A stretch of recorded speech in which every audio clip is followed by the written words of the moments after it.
Hello guys, it's Shaun, Thomson, welcome back to another episode of Project 45. The Daf 45 that we bought for my dad to do up for him. It is a 7.5 tonner. He does not have his class 2 licence, so this is all we can drive. In the last episode we brought it out of retirement. It was in the shed, sat wasting away after we'd done so much work on it. We took the horse box body off, we put this brand new box on, we had to shorten it 5 foot. And now we're finishing the cab. Inside, we have done a little bit of a custom interior. It's not quite custom, but we went for a black Alcantara roof and a wee bit of tartan just to bring that Scottish feel. We've also got some seat covers that we'll order up. Hoping I can get maybe black with diamond stitch. Anyways, in today's episode, we have finished doing the rubbers. Now we're going to move on to doing the bumpers and the rest of the stuff that's already done. Can I just say something? She looks good. Alright, so we're just on to the next part, which is fitting the bottom kind of steps. And one of the things I've noticed around there is I'm missing a bit of the interior foam. So let's go and get it. I don't know if you can see that in there, but there's a wee bit of foam. Let's remove this nice and carefully. Perfect. Oh. Now a lot of folk might have said, oh, it was a bit rough, Shaun. Yeah, I did try. Alright, I tried. Yeah, I lost interest. Anyways, the bit of foam.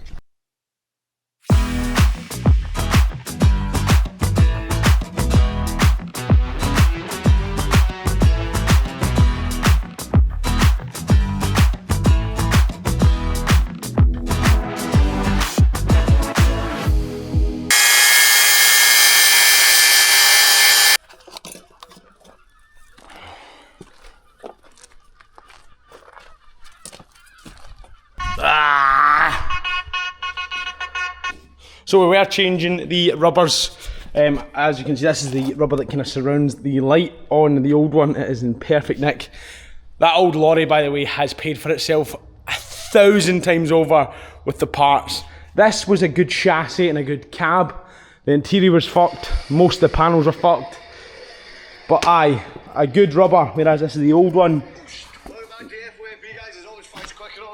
Who the fuck put that on? Dropping my brand new trailer and we are picking up my old trailer. Why has that happened? I was listening to fucking Let's Get Fucked Up. She is on her way to her new... Anyways, enough of that shite. Sorry Sandy, but listen to my music, mate. You can see this one's all ripped and forked, and on the other side it's missing. So let's fit them. Easy as that. How bored are you boys? Because I'm not. I'm fucking loving it. I'm getting so much done, it's awesome. I don't think I've got those plastic clips though. That could be a cup. That's why I don't throw shit out, look. I bought fucking brand new clips. Now you can recycle the old ones, but honestly boys are better just putting new ones in because they just crack and break anyways. I just cut them off. Copyright music. I'm not going to bore you too much with the install of this, but it's pretty easy. You get a plastic clip, find your hole and... Nope. Push it in and that's it done. And then there's 3 clips at the front. There's 3 holes up there. Now you just clip it in there. Get your clip. Clip through the hole. Through the hole. Bosh. And there we go. There's one installed. And it's not got a lovely big rip down it. Like the one before, because it was all hanging basically like that. Now we've got to do the other side. It turns out it's passenger and driver side. Luckily, on the one over there, both passenger and driver are in mint condition. Honestly, that old lorry over there, we need to do a proper send-off when she goes to the scrapyard, because she will go to the scrapyard at one point, but she has been so useful. And I hate to see old lorries die. A bit weird. I always kind of think lorries is kind of, they've got personalities, they've got quirks, they're kind of human-like, but they're not human-like. But that's how I think it is. I'm going to stop rambling. But it hurts me to see lorries and cars getting scrapped. But it's terminal what she's got. Right, here's the rubber we're looking for. It looks like the top looks like the top 3 clips have actually rusted out, so we don't need to clip them off. We'll quickly get inside her. Beautiful. She's terminal, like proper terminal. It's bad, it's bad. The other thing as well is this lorry actually helped us with the Marsden, because that's the Marsden's pulley right there. And right now the pulley in the Marsden is from this. So every little helps. So we're just going to clip those two clips off there. This should just, beautiful. Now it's a wee bit dirty, but I'm not going to bother cleaning it because it will get a good clean. But look at how mint that is. That is a perfect original Daf part. No rips, no tears, all the holes intact. That is beautiful. Honestly, apart from the cab of that being rotten, it's a mint lorry. And the last one. There we go. Beautiful. Alright, this should be a fairly easy install. The only downside is obviously we had to cut a couple of these bolts off. So we're going to have to work with what we've got and see how we can get this fitted back in that hole. Might be a bit difficult, might be a bit easy. It's one of those ones. So obviously the light that wasn't working in this one was the passenger, I believe. And the good light was the driver. On the other lorry over there, the good light was the driver and the passenger was smashed as well. Got two driver lights. So it fits that one perfectly, lovely. Downside is the bolt here that's meant to feed into that hole there is on the opposite side. Now you could argue that you could flip it upside down, but then it's just completely wrong. Then you've got, there's two bolt holes down here that are meant to match here and here. So back to the drawing board for this. Alright, so this light's not going to be as easy as we originally intended. So what we're going to do is a bit of getting it's going to be a bit janky, but we're going to make one good light out of the two fucked ones we've got. Going to heat up the sealant without melting the plastic. See, I'm doing it on cardboard, it'll be fine. Heat all bubble in there, this should come off. Theoretically, I should just be able to start peeling it off without burning myself. Maybe not just yet, maybe needs a wee bit longer. Alright, so what we're trying to do is remove the plastic mould, and to do that we're just heating up the sealer or whatever they use to adhere the metal lamp to the plastic. That way, by heating it up we're not bending or breaking the plastic. I did have a stupid idea and decided to do this side, but it basically caught fire and the whole light, you know, pretty much burned. But once that was extinguished, we got on to melting whatever it is that holds these two bits together. Because again, we are trying to separate it and build a one unit. It's a little bit janky, don't get me wrong, I do understand that, but at the end of the day, these lights are about £100 each, and that to me is perfect. There's a little bit rough, ready, exactly what we are about on this channel. She's done with structural windscreen sealant, so that thing is watertight, airtight, nuclear tight. Next, we got on to cutting the bolts down to fit the front grille panel to the lorry. Now, whenever I buy bolts, I don't know if anyone's the same, but I'll buy, like, you know, an M10 bolt, I'll buy 100mm length bolts, and then cut them down to size as I need them. Then that way you don't have loads of different lengths of the one bolt. You've just got one bolt and you cut it. 100mm pretty much fits anything that's not a specialist job or whatever. And then you can just cut it down accordingly like we've done here. We're replacing the old star screwdriver bolts because the old ones were rounded and rusty, and I much prefer a hex bolt. I did accidentally grab a 10mm spanner there instead of a 13mm spanner. Unfortunately, we can't get the ratchet round the bolt. It's just too tight, and obviously when the lorry was designed, it wasn't designed to have a ratchet tightening it up. It was simply just a big-headed screwdriver. So once we nipped them up, that is that front grille panel installed. Came on back. That's the old ones there. That's the longer versions that are for the handles, but basically the exact same screw, just shorter. There's only one place for these types of bolts though, and that is the bin, because they honestly do my nut in. They just round out to buggery. Anyways, after that we got the indicators fitted on to the bumper section and then started to get her fitted. This is just a test fit for now. We're going to take this back off so that we can paint, sand and prep the bumper. I just wanted to get the body panel gaps and all that jazz nailed for putting on the top panel. Fairly easy to install. There's 2 bolts on top and 2 bolts on bottom, and then one either side of the body. Here's the grille panel, or the whatever you want to call it, the hood, the whatever you want to call it, the bonnet. I don't know what you call this in a lorry, to be fair, but we're just quickly nipping her up, and then she should be good to go. It's amazing the transformation this has as soon as it slams down. I personally think that completely changes the lorry. It takes it from an old rat rod to something that looks like an actual lorry. I don't know how I feel, boys. I don't know how I feel. I've done something while I was waiting for the camera to charge.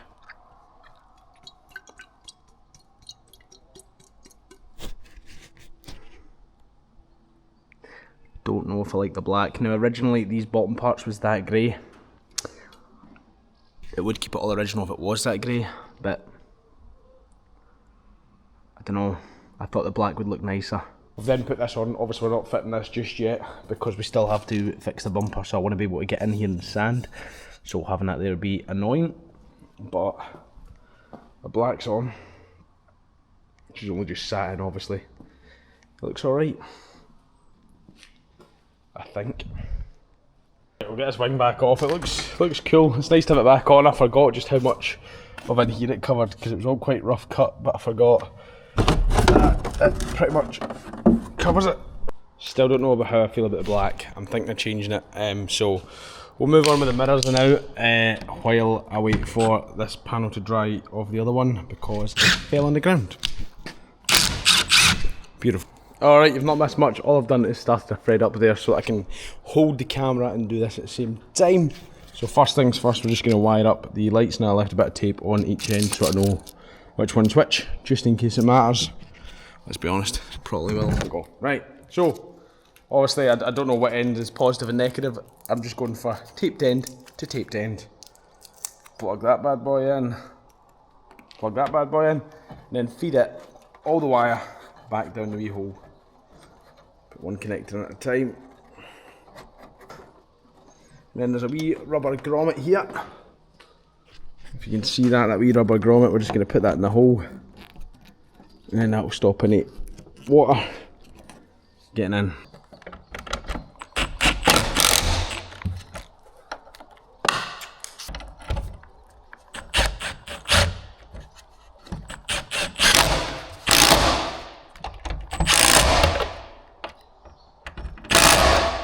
Oh, there we are, boys, and you're ready for the grand transformation. Ready? Been a while since I've seen him with mirrors on. I always think lorries look weird without mirrors. Ah, bosh. Still looks a bit weird, but she's getting there. Alright, we might as well make a start on the bumper. So I've taken the front panel back off and we're just going to start prepping it and sanding it. We've run out of black paint, so we can't paint it.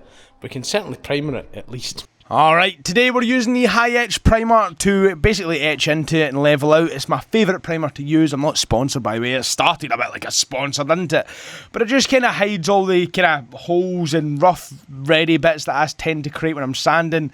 And it makes a much nicer base to paint on and kind of just keeps it flat and professional. Alright, so where are we at now? We have primered basically the bumper and then the bits that's shown up where it wasn't quite even. We've put some body filler back on. It's a bit rough, but we'll sand that back down to where it's at, and then hopefully after that it should look nice and flat. And I think I'm going to roller paint it because I've got no spray left and I kind of want to do it today. Worst case, if it doesn't work, just sand it back a little bit and spray it, you know, later. A long old tedious task. We've got that bit almost done. It just needs a wee bit of filler. I'll just try to sand this off and get it nice and flat. And now it's time for the most satisfying job, which is roller paint on. We're using one of those fine roller heads so that we don't get too many brush marks. But how satisfying is this to go on? It actually looks bloody mint. Obviously that high etch primer and a bit of filler work we did, giving a nice flat base. And I'm not going to lie to you, the front bumper on this lorry is looking brand spanking new. Obviously, if you didn't know that it was filled, you'd probably think it was a brand new one, right? Until we crash into the first thing and it all just fucking breaks into a million pieces, let's be honest. Anyways, for some reason, I decided that I was just going to ignore the camera and just start battering on with other jobs. Didn't show you what I was doing, didn't show you what my plan was. I just started fitting bits and bobs to the lorry, which I normally tend to do without even mentioning it to you. Brilliant. I might have jumped the gun a bit, but the camera was still recording over there, so I thought bugger it. So while we're waiting for the bumper to dry, we went ahead and put these on. Now I want to try the black. I can always paint it on a lorry if I don't like it. I don't know what it is. I'm bouncing between the two. Please let me know in the comments below, even though it'll pretty much be done by then. But I'm bouncing between. I like the black. Now that I see the bumper black, I'm like, oh, the bumper looks mint black. I think it looked weird when it was like shiny black and then that like weird grey bumper, but now that it's on, I think it looks fucking awesome. Obviously that wing mirror needs changed. She's never going to be perfect, boys. She's always going to be a little bit rough and ready. Please remember that. I'm self-taught. I'm doing this all by myself. I don't know what the fuck I'm doing. I'm just kind of winging it. But she is looking good. That's for damn sure. Even if you don't like Dafs, you have to admit. She's a bit rough, like I said. Couple of paint runs. Couple of bits of orange peel in that. But other than that, she's mint. And that bumper being brushed has come up really nice. Means you don't need to wait for spray paint. Came out. Alright, it is roughly now, I believe, 7 or at least half 7. I remember this morning we started here at about half 7. So we've roughly done about a 12-hour shift today on the lorry, which is just what we wanted. I always get so much more done on the weekends than I do during the week. Mostly because a lorry will pull in and it'll need a wee bit done and I'm already there with the tools. Might as well do it, or I'm talking, or fucking bits and bobs. Anyways, let's have a look at what we've achieved. And just to prove it, oh, I lied. It's 7:45. So, what have we done this week? Probably the biggest amount of work we have done on the lorry, apart from the body probably, the biggest change. You can just see the difference there with the black on it. It still needs maybe one more coat, but we'll do that again. I do like the fact it's rollered. A couple of wee bits need adjusted. Paint on that side all cleaned up quite well with a wee bit of thinner. We just need to do it this side. I just need to like kind of clean up where I've been putting my hands and stuff like that. But we've got all that on. Obviously that is clean, it's just the fact that it's dusty. If you give that a wee wipe down, you can see it's a nice black paint job. Beautiful. That's looking well. It just needs the lights put on and on the rubbers. But other than that, boys, I'd say that's a pretty fucking good shunt we had at that. A pretty good shunt at that. It's starting to look a wee bit more like a lorry and not some sort of empty, scrappy cab, if that makes sense. In the next episode, we're going to go ahead and fix the starting issue, as well as touching up bits and bobs and doing all the fine-tuning bits, like putting the plastic panels here, the badges. Obviously, we'll leave that to dry, and then we'll mask it, and then we'll paint this bit black, put the badges back on, adjust the lights, all that kind of jazz. And then hopefully, once the cab is done, obviously, we've still got to do the under chassis bits and bobs, put bits on underneath, like the heat shield and stuff like that. So once we've done all of that, then of course we can put that down as a tick. All that's done, and then we can move on to the back. And I think what we're going to do is we're going to roller paint the body. I'm really happy with how the roller paint came out. I mean, it's a little bit rough, but at the same time it's roller painted. To be fair, it could actually do with another go, because there's bits that I did better. Like, no, I can't find any of the good bits. I mean, it's a little bit orange peeling, a little bit kind of... Nah, we're just going to spray it. I've decided we're just going to spray it. But aye, that's the plan. Obviously, before we do that though, we're going to get all the aluminium cleaned up with some harsh chemical. And then we'll kind of finish off the rest of the chassis, get our sign written. And she's very, very close by way. Another 2 or 3 videos and this thing is done. Which I'm quite happy to see. But let me know in the comments below what you think of the black paint job. Should we change it to grey? And also with regards to the restorations, should we jump between them? So now I put that back over in the shed and I bring the, you know, the black Marsden in, or the Rascal, do a video on it, and then I take that out, blah blah blah. What are we thinking? Let us know in the comments below. But thank you all for watching. Don't forget to rate, comment, subscribe, and as always, we'll see you guys in the next episode. Bear in mind this is Saturday, so if you're seeing this right now, on the Sunday on release day, that's what I was up to yesterday. Came out, make.